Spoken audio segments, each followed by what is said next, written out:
आगे का शुरू करते हैं। ये determination of the income in two sector model, इसकी बात कर रही थी मैं। ठीक है, टू सेक्टर मॉडल का मतलब ये है, जैसे हमारे जितने भी हाउस होल्ड होते हैं, गवर्नमेंट होती है, मतलब चारों जितने भी सेक्टर्स हैं उसमें से अगर हम सिर्फ दो सेक्टर को ले लेते हैं तब क्या होने वाला है इनकम का, वो हम देखने वाले हैं। इन अ इकोनॉमी विदाउट अ गवर्नमेंट, कोई गवर्नमेंट नहीं है, तो एक्स आंटे का मतलब क्या होगा? एक्स आंटे का मतलब जो हमने प्लान किया था, प्लान एग्रीगेट डिमांड, यानी जितनी डिमांड बिना किसी गवर्नमेंट की, गवर्नमेंट है ही नहीं, सब अपने अपने काम से मतलब रखते हैं, तो वहाँ पर उस केस में क्या होने वाला है एग्रीगेट डिमांड का, वो हम देख रहे हैं। ठीक है, तो उसमें बोला था कि यार जो पूरी डिमांड है वो किसके बराबर होगी, कि हमने जितना कंजप्शन किया है और कितना हमने इन्वेस्ट करा है, दोनों के बराबर। तो एग्रीगेट डिमांड किसके बराबर होगी? कंजप्शन प्लस इन्वेस्टमेंट, इसके बराबर होने वाली है। ठीक है, ये समझ में आ गया। अब हम आगे बात कर लेते हैं, substituting the value of C and I from the equation. अब देख, सी का फार्मूला हमें अलग से पता है, आई का फार्मूला अलग से पता है, तो क्या हम इस सी और आई के फार्मूले में सी की वैल्यू एक्चुअल डाल दी और आई की वैल्यू एक्चुअल डाल दी। ठीक है, तो ये एग्रीगेट डिमांड का पहला फार्मूला ये है, दूसरा फार्मूला ये है। ठीक है, अब हमने बोला if the final goods market is in equilibrium this can be written as. ठीक है, अब मैंने बोला कि यहाँ पर फाइनल गुड्स मार्केट इक्विलिब्रियम में है। इक्विलिब्रियम होने का मतलब ये है कि जैसे हमने जितनी डिमांड करी है ना, उतना ही गुड्स प्रोड्यूस हो गया, और जितने के गुड्स प्रोड्यूस हुआ है वही तो इनकम के बराबर है। तो इसलिए एग्रीगेट डिमांड, ये हमने यहाँ पर एग्रीगेट डिमांड के बजाय यहाँ पर क्या लिख दिया? इनकम लिख दिया, वाई लिख दिया। ठीक है, कब ये कंडीशन में कब होगा? जैसे हमने बोला y is equal to C bar plus, मतलब ये c है, ये चीज़ और ये चीज़ मिला के c है और i अलग है, यानी c और i, y is equal to C I. ये कब होने वाला है? जब मार्केट का कहाँ हो? इक्विलिब्रियम में हो। ठीक है, तो जैसे वो फार्मूला दे देंगे और बोलेंगे ये कब ट्रू है, तो हम बोलेंगे जब इक्विलिब्रियम में हो। इक्विलिब्रियम का मतलब बैलेंस, यानी जितना हमने डिमांड किया है उतनी ही इनकम जनरेट हुई है ना, ऐसा। फिर हम बोल रहे हैं कि a bar is equal to, अब जैसे हमने बोला कि यार ये जो C और I है, सी बार और आई बार है ना, जैसे फॉर्मूला तो ये है, फॉर्मूला तो ये चीज़ है ना, लेकिन हमने उसको क्या करा है कि सी बार और आई को एक साथ करके और इसको इस साइड कर दिया, क्योंकि बीच में तो प्लस आएगा ही। क्यों ऐसा करा है? ताकि हम अलग से एक फार्मूला बना सके कि सी बार और आई बार, इसको मिला के ए बार लिख दिया। ठीक है, तो सी बार और आई बार को मिला के यहाँ पर दोनों को ए बार लिख दिया। और ए बार क्या है? Autonomous expenditure. ऑटोनॉमस एक्सपेंडिचर यानी इतना खर्चा, जैसे हमने सी बार मतलब क्या था? ऑटोनॉमस कंजप्शन, यानी इतना कंज्यूम हम करते ही हैं भले ही हमारी इनकम हो या ना हो। आई बार मतलब क्या था? कि वो ऑटोनॉमस इन्वेस्टमेंट थी, कि हम इतने इन्वेस्टमेंट करते ही हैं। तो कितना इन्वेस्टमेंट और जो ऑटोनॉमस, दोनों के दोनों ऑटोनॉमस हैं, तो दोनों को मिला के हम ऑटोनॉमस एक्सपेंडिचर बोल देंगे कि यार इतना खर्चा तो इकोनॉमी में होता ही है। ठीक है, in reality these two component of the autonomous expenditure behave in different ways. बोल रहे हैं कि यार ये और ये अलग अलग तरीके से काम करता है। कैसे? C bar representing the subsistence consumption level of the economy remain more और लेस ओवर द टाइम। बोल रहे हैं कि ये सी बार ये बताता है कि हमारा इतना सबसिस्टेंस यानी कंटिन्यू इतना कंजप्शन होता ही रहेगा, हो सकता है वो थोड़ा ज़्यादा हो जाए या कम हो जाए, लेकिन होता रहेगा। और आई बार जो है वो पीरियोडिक फ्लक्चुएशन, यानी हम जो इन्वेस्टमेंट करते हैं वो ऑटोनॉमस, आई बार का मतलब है कि ऑटोनॉमस है। ऑटोनॉमस यानी होती ही रहेगी, लेकिन वो बढ़ भी सकती है और घट भी सकती है, होती ही रहेगी पर, है ना। तो बोल रहे हैं पीरियोडिक फ्लक्चुएशन। पीरियोडिक का मतलब वक्त वक्त, समय की बात। पीरियोडिक जो शब्द है वो समय के लिए यूज़ करते हैं, तो इसमें पीरियोडिक फ्लक्चुएशन आता है। पीरियोडिक फ्लक्चुएशन का मतलब है कि वक्त वक्त पे ये चेंज होता रहता है। ठीक है, a word of caution is in order, कुछ काम करनी है। The term y on the left hand side of the equation, ये जो y की बात कर लेते हैं, देखो ये इसकी बात कर ली और इसकी बात कर ली, अब दोनों को मिला के हमने क्या बोल दिया? ऑटोनॉमस एक्सपेंडिचर ए बार बोल दिया। ठीक है, अब हम इस y की बात कर लेते हैं। ठीक है, the term y on the left hand side of the equation represent the ex ante output और plan supply of the final goods. देख, बोल रहे हैं कि ये जो y है ना, ये बता रहे हैं एक्स आंटे यानी प्लानिंग किया हुआ कितना आउटपुट है, टोटल आउटपुट या टोटल गुड सप्लाई। ठीक है, तो हम y की जगह ये याद रखना है हमें कि ये क्या है, ये है। On the other hand the expression on the right hand sides, अब बोल रहे राइट हैंड साइड्स में क्या दिया हुआ है? Ex ante plant aggregate demand. ठीक है, यहाँ पर जो y है वो सप्लाई है, और जो इस साइड बाकी जो चीज़ें हैं राइट साइड में पूरा मिला के वो क्या है? प्लांट डिमांड है। ठीक है, तो ये वाली चीज़ क्या है? प्लांट सप्लाई, और ये पूरी चीज़ क्या है? प्लांट डिमांड, यानी x ante supply x ante demand, या इसको भी ऐसे बोल सकते हैं, ये भी है प्लांट सप्लाई यानी हमने इतना प्लानिंग किया कि हम इतना सप्लाई कर देंगे, और ये आ जाएगा प्लांट डिमांड। ठीक है, उसी तरीके से ये भी एक तरीके से ये भी प्लांट सप्लाई, ये वाला प्लांट डिमांड। ठीक है, ये हो गया। अब हम आगे बात कर लेते हैं, ex ante supply is equal to ex ante demand. मतलब जब हम बोल रहे हैं कि पूरी इकोनॉमी इक्विलिब्रियम में है, इक्विलिब्रियम यानी बैलेंस में है, सिर्फ तभी ऐसा होगा कि एक्स आंटे डिमांड और एक्स आंटे सप्लाई, यानी जितना हमने प्लानिंग की थी कि यार इतना हमें डिमांड करना है और उतनी ही सप्लाई आ गई, तब होगा जब हमारी इकोनॉमी कहाँ होगी, इक्विलिब्रियम में होगी। Equation 4.3 should not therefore be confused with the accounting equation of the chapter number 2, ठीक है, which state that the ex post value of the total out must be always equal to the sum of the ex post consumption and ex post investment in the economy। बोल रहे हैं second chapter में हमने ये बोला था कि जितना हमने एक्चुअल वैल्यू है आउटपुट की वो किस किस के बराबर होना चाहिए, कंजप्शन और इन्वेस्टमेंट के बराबर होना चाहिए, है ना।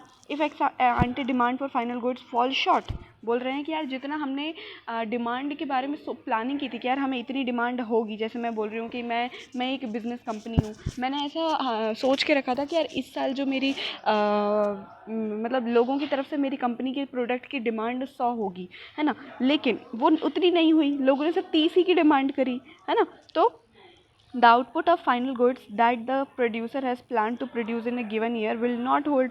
तो बोल रहे हैं कि यार फिर ये जो इक्वेशन तो काम नहीं करेगी, क्योंकि यहाँ तो हमने इक्विलिब्रियम वाली चीज़ है। ठीक है, और बोल रहे हैं stock will be piling up. Stocks जो है, अब जैसे लोगों ने उतनी डिमांड नहीं करी तो पाइलिंग अप का मतलब ये होता है कि इकट्ठा होते जाएगा, तो स्टॉक क्या हो जाएगा, वेयर हाउस में इकट्ठा होते जाएगा, जिसको हम क्या बोलेंगे, unintended accumulation of the inventories.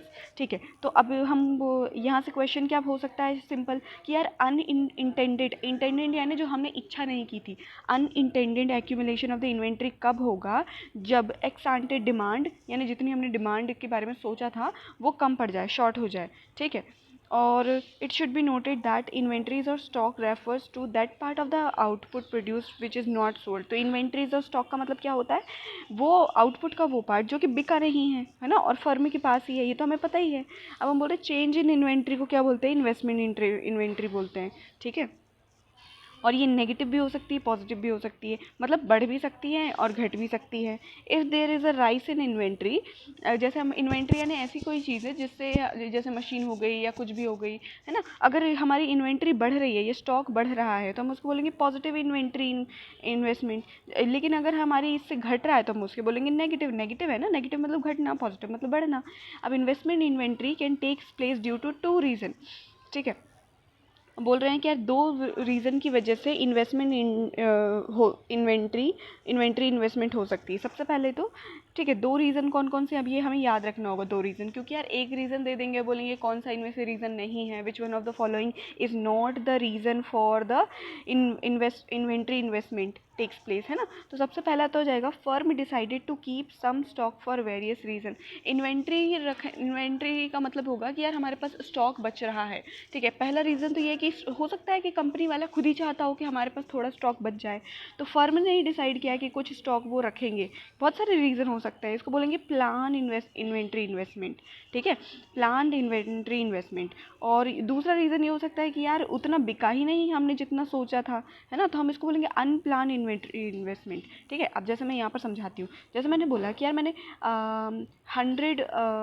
100 जो है जूते बनाए थे, और मैंने सोचा था कि यार 40 बिक जाए, वो सॉरी 60 बिक जाएगा और 40 में रख लूँगा, क्यों, क्योंकि मुझे आगे चल के काम आएगा ऐसा। तो जब ऐसा ही हुआ कि मैंने जितना प्लानिंग करा था और ये बच गया, है ना, तो प्लान्ड था ना, ये तो प्लान्ड इन्वेंट्री इन्वेस्टमेंट बोलेंगे इसको, कि ये प्लानिंग करके मैंने इन्वेंट्री यानी बचा हुआ स्टॉक बचाया है। जबकि अगर ऐसा हुआ कि यार मैंने सोचा तो था कि 60 बिक जाएगा, है ना, लेकिन बिका कितना, सिर्फ 20 ही बिका। तो ये जो एक्स्ट्रा जो हम, और 40 में मैंने पहले से बचाया था, और मुझे 60 बिकने वाला था, उसमें से सिर्फ 20 ही बचा, तो 40 और बच गया, यानी 80 हमारे पास बच गया। तो इसको बोलेंगे unplanned inventory investment, unplanned inventory investment, unplanned inventory investment, और ये प्लान इन्वेंट्री इन्वेस्टमेंट है ना। तो जब हम प्लानिंग करके किसी स्टॉक को या इन्वेंट्री को बचा के साइड में रख लेते हैं तो हम उसको बोलेंगे कि प्लान इन्वेंट्री इन्वेस्टमेंट। जैसे फॉर एग्जांपल जैसे समझ ले तूने 100 आइसक्रीम बनाई और तुझे पता था कि यार लोग 80 खा पाएंगे, 20 तो मेरे पास बच जाएगी तो मज़ा आ जाएगा। तो ये तूने प्लानिंग करके बचाया है ना ये स्टॉक, कि नहीं बचाया? तो तूने बोला कि हाँ प्लानिंग करके बचाया है। तो मैंने बोला इसको बोलेंगे प्लांट क्योंकि हमने प्लानिंग करके बचाया है। इन्वेंट्री का मतलब होता है स्टॉक है ना, इन्वेंट्री और इन्वेस्टमेंट। और जबकि अगर मैंने बोला कि यार तूने बोला था लोग 80 खा लेंगे बस, लेकिन लोगों ने 80 खाई ही नहीं, सिर्फ 20 ही खा के छोड़ दिया, तो बचे हुए जो 60 एक्स्ट्रा बच गए हैं उसको बोलेंगे अनप्लान्ड इन्वेंट्री इन्वेस्टमेंट। ठीक है, अब हम बोल रहे हैं दस, इसीलिए इवन दो प्लान ये greater than the C plus I, actual will be the equal to C plus I. यहाँ पर अब रुक जा, समझाती हूँ। ठीक है, अब जैसे इस वाली लाइन को समझने के लिए सबसे पहले ये हमने देखा था कि यार एग्रीगेट डिमांड किसके बराबर थी? कंजप्शन प्लस इन्वेस्टमेंट के बराबर थी। तो एग्रीगेट डिमांड को ही तो आगे चल के हमने वाई लिख दिया था। तो वाई का मतलब होता है total demand, x ante demand बोल सकते हैं हम, है ना। एक्स आंटे यानी जितनी हमने प्लान्ड बोला था। देख, तो प्लान्ड डिमांड किस किस के बराबर होगी? प्लान्ड, कंजप्शन और इन्वेस्टमेंट के बराबर। अब ये तुझे कैसे समझ में आएगा कि तू बोलेगी कि हाँ फॉर्मूला तो हमने देखा था, y is equal to C plus I था, है ना। तो फिर ये बोल रहा है कि प्लान्ड जो डिमांड है वो सी प्लस आई के बराबर है। तो हमने बोला कि हाँ ठीक है, लेकिन actual demand will be equal to actual C plus I. देख, प्लान्ड डिमांड प्लान्ड कंजप्शन और इन्वेस्टमेंट के बराबर आएगी, और actual demand actual y is equal to actual C plus actual I, है ना, with the extra output shown on the unintended accumulation of the inventory. बोल रहे हैं कि उसके अलावा एक्चुअल मतलब और साथ में एक और चीज़ भी आ जाएगी कि जो इन्वेंट्री एक्यूमुलेट करी है ना, मतलब जो एक्स्ट्रा स्टॉक बच गया जो हमने प्लानिंग नहीं करी थी, जो एक्चुअल, वो भी आ जाएगा। ठीक है, अब हम देखेंगे कि आगे बात कर लेते हैं। तो देख, अभी तक जो हमने ये जो ऊपर से नीचे ये पैराग्राफ में x ante demand, x आंटे consumption और इन्वेस्टमेंट की बात करी है, जितने भी हम चीज़ें बात कर रहे थे, तो हमने यहाँ पर क्या मान के चला था कि 2 सेक्टर इकोनॉमी है, 2 सेक्टर मॉडल है। 2 सेक्टर मॉडल यानी यहाँ पर गवर्नमेंट का कभी कोई रोल नहीं है अभी फ़िलहाल, और हम उसके बारे में हम बात कर रहे थे तब। लेकिन अब हम क्या करते हैं कि चलो गवर्नमेंट का भी रोल इसमें जान के देखते हैं कि यार गवर्नमेंट का क्या रोल आएगा हमारे कंजप्शन पे, इन्वेस्टमेंट पे, है ना, एग्रीगेट डिमांड पे या एग्रीगेट सप्लाई पे क्या क्या रोल आने वाला है वो देखते हैं। The major economic activities of the government that affect the aggregate demand for final goods and services can be summarised by the fiscal variable tax.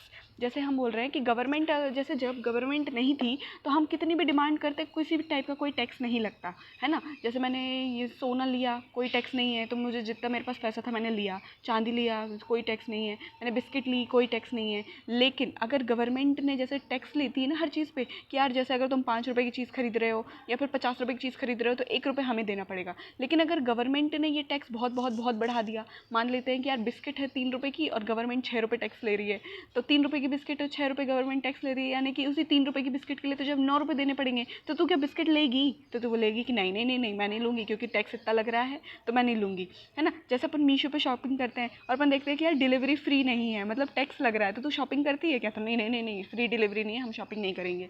तो उसी तरीके से अगर गवर्नमेंट का रोल यही होता है कि वो टैक्स लगाती है हर चीज़ों पे, और टैक्स के बढ़ने से या घटने से क्या होता है, डिमांड में फ़र्क आता है। जैसे टैक्स अगर बहुत ज़्यादा बढ़ रहा है तो क्या करेंगे कि लोग डिमांड कम कर देंगे, ठीक है, और अगर टैक्स बहुत कम है तो लोग बहुत ज़्यादा डिमांड करने लगेंगे। तो अगर ऐसी कोई कंडीशन आएगी जहाँ पर ऑलरेडी लोग, जैसे हर चीज़ का एक बैलेंस होना चाहिए ना कंट्री में, कि यार डिमांड और सप्लाई ऑलमोस्ट हमेशा बराबर रखने की सोचती है सरकार।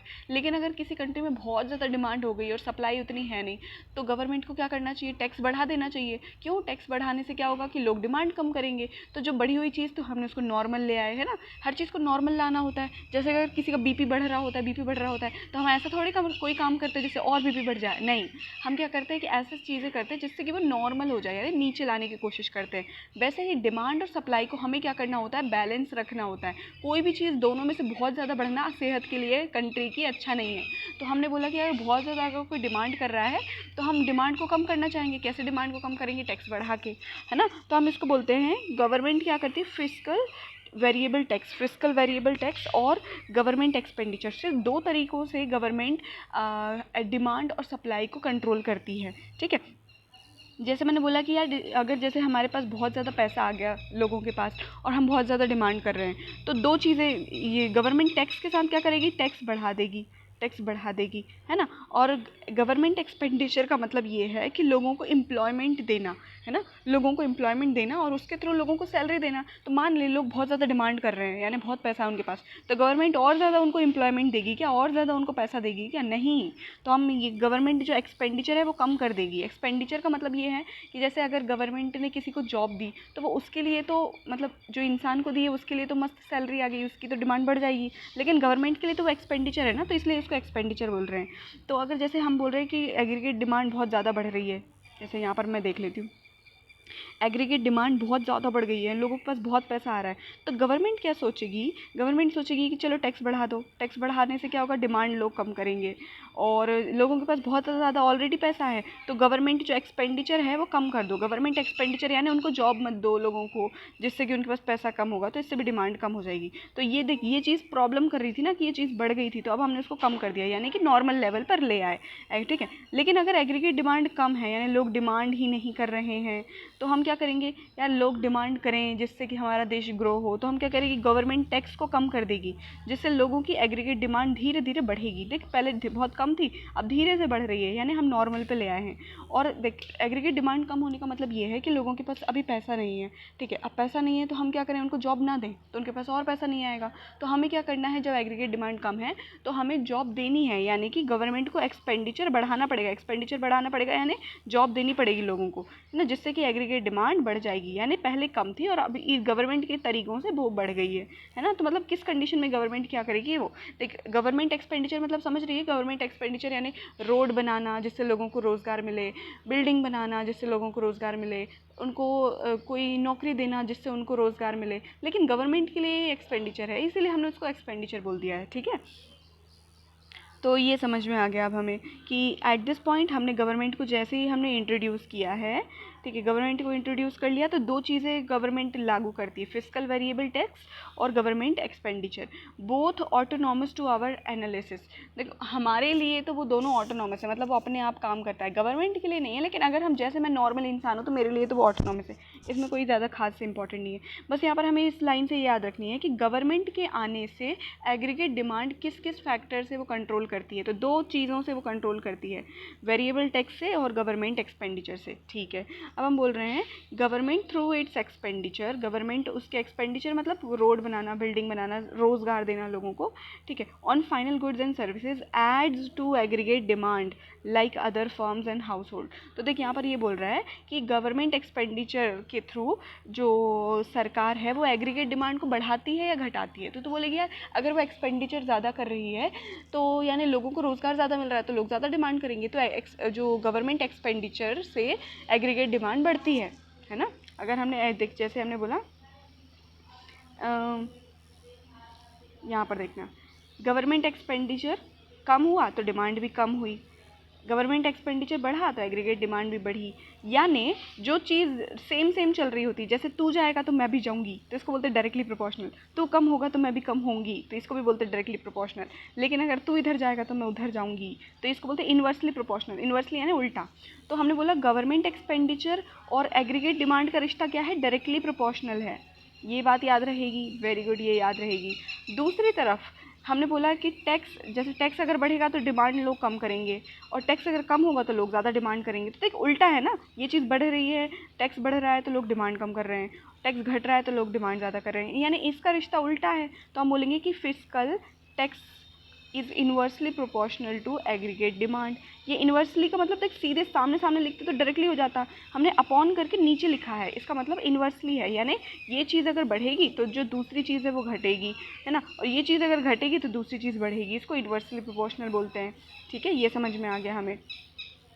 अब हम बोल रहे हैं कि on the other hand tax imposed by the government take part in income away from the household. जैसे टैक्स बढ़ने से लोगों के पास से जो इनकम है वो दूर जाती है। जैसे टैक्स अगर हमने बढ़ाया, बहुत ज़्यादा बढ़ाया, तो लोग क्या करेंगे कि वो डिमांड नहीं करेंगे तो यार इन इकोनॉमी में पैसा नहीं आएगा, ठीक है।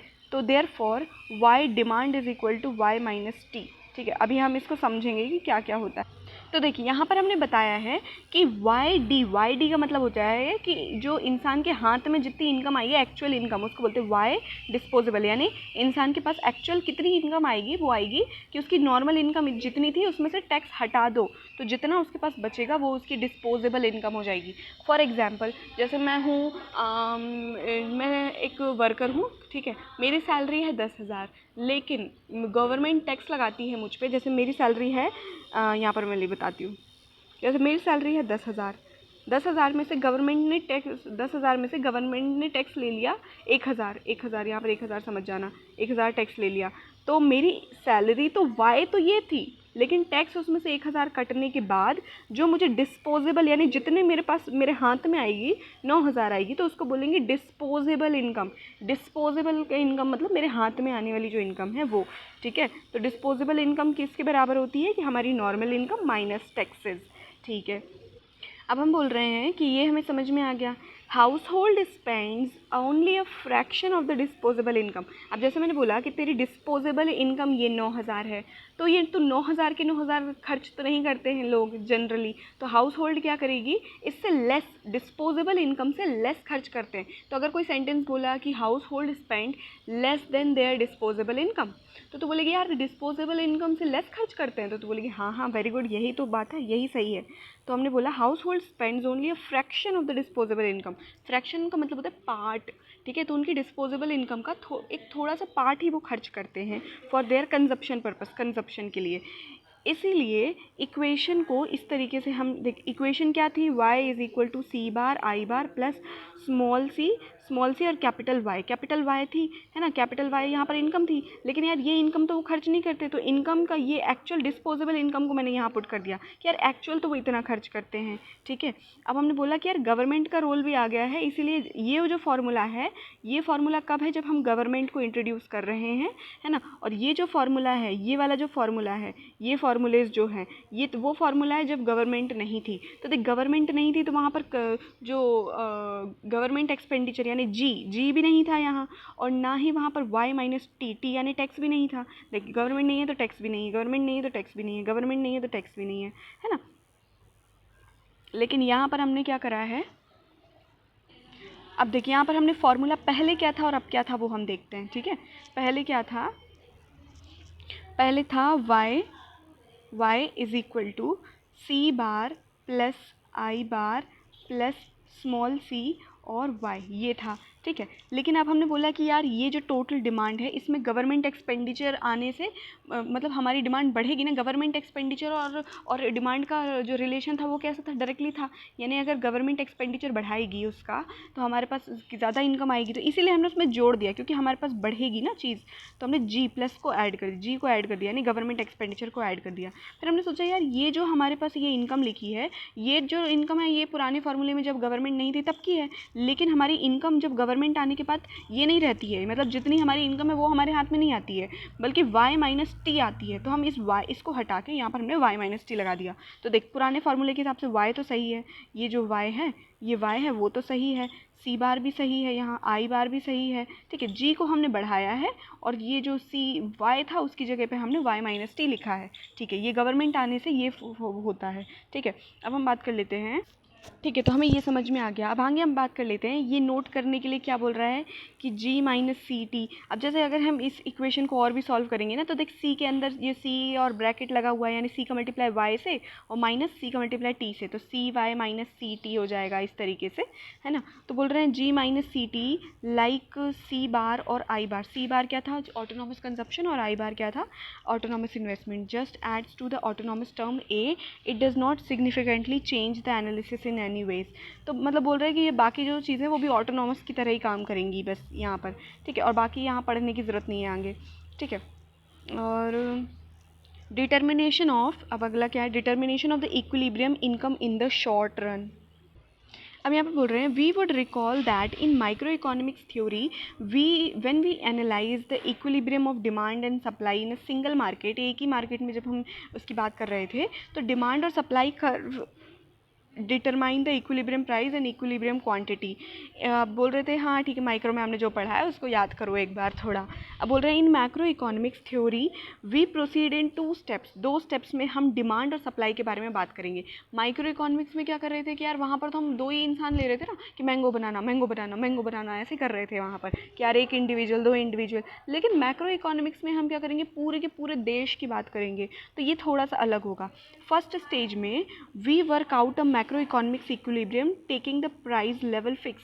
हम कैसे चेक, हम पूरे एनालाइज करेंगे। पहले हम मान लेंगे कि यार अगर चीज़ें प्राइस फिक्स है तो डिमांड कैसी होगी, तो सप्लाई कैसी होगी, अगर प्राइस फिक्स है तो ठीक है। फिर दूसरी स्टेप में हम है ना we allow price to vary. अब फिर दूसरी स्टेप में अगर हम प्राइस को चेंज कर देंगे तब मैक्रो इकोनॉमिक्स इक्विलिब्रियम कैसा होगा, तो हम ये देखने वाले हैं ठीक है। तो इस पैराग्राफ में भी अभी कुछ समझाने की बात है, यहाँ कुछ क्वेश्चन नहीं है। What is the justification of taking the price level fix. फिर आपके मन में क्वेश्चन आएगा कि यार प्राइस तो कभी फिक्स होता नहीं है, तो तुम ऐसे कैसे मान रहे हो कि प्राइस फिक्स है। 2 reason can be put forward. 2 रीज़नों की वजह से हम अभी फ़िलहाल के लिए प्राइस फिक्स मान के भी काम कर रहे हैं ठीक है। At the first stage we are assuming an economy with the unused machinery buildings and labour. हम पहले मान रहे हैं कि यार बहुत सारी ठीक है। तो हमने प्राइस फिक्स से कैसे हम प्राइस फिक्स क्यों मान रहे हैं, उससे पहले हमें ये समझना होगा कि डिमिनिशिंग रिटर्न का मतलब, लॉ ऑफ डिमिनिशिंग रिटर्न मतलब क्या होता है। लॉ ऑफ डिमिनिशिंग रिटर्न का मतलब ये होता है कि जैसे मान लेते हैं कि हमने इतना, हमारे पास कैपिटल था और मैं पहले 10 वर्कर लगा रही थी ठीक है, 10 वर्कर लगा रही थी तो मेरी मैं और ज़्यादा प्रोडक्शन कर पा रही थी। फिर मैंने 11 वर्कर को लगाया तो भी थोड़ा और ज़्यादा प्रोडक्शन बढ़ा। फिर मैंने 12 वर्कर को और लगा दिया तो प्रोडक्शन बढ़ा, है ना। फिर जितनी मुझे ज़रूरत थी 12 तक हो गया। फिर मैंने 13 लगाया तो यार ये तो एक्स्ट्रा आ गया ना। अब इससे तो क्या होगा कि यार काम मतलब और मेरी प्रोडक्टिविटी कम ही होगी, मुझे इसको सैलरी देनी पड़ेगी, तब मुझे इसका प्राइस बढ़ाना पड़ेगा। मतलब जैसे 10 वर्कर काम कर रहे थे तो मैं बिस्किट 2 रुपये की बेच रही थी, 11 वर्कर काम कर रहे थे तब भी मैं 2 रुपये की बेच रही थी, क्योंकि मेरी उस पर प्रोडक्टिविटी पे ज़्यादा फ़र्क नहीं पड़ रहा था ठीक है। 12 वर्कर आ गए तब भी मैं बिस्किट 2 की बेच रही थी। लेकिन 13, 14, 15, 16, 17, 20 वर्कर आ गए, इतने की तो मुझे ज़रूरत ही नहीं थी, तो मुझे इनको सैलरी देनी पड़ेगी, तो मुझे बिस्किट का प्राइस बढ़ाना पड़ेगा, है ना। बिस्किट का प्राइस बढ़ाना पड़ेगा ना। तो जब तक हम बोल रहे हैं कि यार लॉ ऑफ डिमिनिशिंग रिटर्न का मतलब होता है कि अगर हम जैसे बहुत सारी इनपुट डाल दें तो हमें प्राइस बढ़ाना पड़ेगा, है ना, ऐसा होता है ना। तो बोल रहे हैं कि यार अगर ऐसी इकॉनमी मान लो कि वो बिल्कुल अनयूज्ड है, पहली बारी मशीनरी खुल रही है, पहली बारी बिल्डिंग मिल रही है, पहली बारी लेबर मिल रहा है, तो जितना भी हम लेबर ऐड करते जाएं, बिल्डिंग ऐड करते जाएं शुरू में, तो वहाँ पर लॉ ऑफ डिमिनिशिंग यानी घटता हुआ रिटर्न या नहीं होगा, मतलब हमारे रिटर्न्स में कोई फ़र्क नहीं पड़ेगा, जबकि बढ़ेगा ही बढ़ेगा, है ना। इसलिए additional output can be produced without increasing marginal cost. मतलब हम जैसे बहुत ज़्यादा बिस्किट हम बना सकते हैं, है ना, बिना कुछ एक्स्ट्रा खर्च किए, ऐसा बोल रहे हैं, क्योंकि अभी हम नया शुरू किया ना बिज़नेस। तो अगर मैं 1 वर्कर लाऊंगी तो भी प्रोडक्टिविटी बढ़ेगी, 2 वर्कर लाऊंगी तो अभी और, क्योंकि अनयूज्ड है, अभी कुछ भी हमने काम नहीं करना शुरू नहीं किया। 3 वर्कर लाऊंगी तो भी प्रोडक्टिविटी बढ़ेगी, मतलब प्रोडक्टिविटी घटेगी नहीं। जो घटने वाली बात है वो डिमिनिशिंग रिटर्न होता है ठीक है। तो हम बोल रहे हैं अकॉर्डिंगली प्राइस लेवल भी बढ़ेगा नहीं, मतलब शुरू में अगर हमने करा है तो प्राइस लेवल तो सेम ही रहेगा। This is just a assumption which will change later. बस ऐसा मान के चल रहे हैं हम, ऐसा असली में नहीं होता है ना। अब हम मैक्रो इकोनॉमिक्स में क्या कर रहे हैं कि डिमांड के बारे में पढ़ रहे हैं। तो देख जो कंजप्शन है, कंजप्शन का फॉर्मूला क्या है, ये consumption expenditure is equal to autonomous expenditure consumption plus induced consumption. Induced consumption CY होता है, और ये जो C है वो मार्जिनल प्रोपेंसिटी टू कंज्यूम होता है, और जो Y होती है वो क्या होती है, इनकम होती है। ये फॉर्मूला कब है, जब हमने गवर्नमेंट का रोल नहीं देखा है तब, ठीक है।